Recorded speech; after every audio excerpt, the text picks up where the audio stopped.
નમસ્કાર, હું કશિશ અને આપ જોઈ રહ્યા છો સ્પાર્ક ટુડે ન્યૂઝ। વાઘોડિયા નગરપાલિકાના વહીવટદાર અને વાઘોડિયા મામલતદાર હિતેન્દ્રસિંહ ગોહિલ દ્વારા વાઘોડિયા માળોદર રોડ પર શાકભાજીની લારીઓ તેમજ પાન પડીકીના ગલ્લાઓનું દબાણ હટાવવા આવ્યા હતા। ત્યારબાદ વાઘોડિયા નગરપાલિકાના વહીવટદાર અને વાઘોડિયા મામલતદાર દ્વારા લારી ગલ્લા તેમજ શાકભાજીના ધંધા અને રોજગાર તેમજ રોજી રોટીની ચિંતા કરીને વૈકલ્પિક વ્યવસ્થા કરવામાં આવી હતી।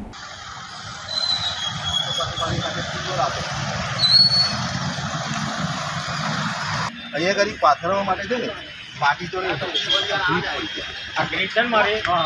એ લાઈન હરકે પાથરી લે હા તમે લઈ લો અહીંયા કરી કમ્પ્લીટ કરી દો મતલબ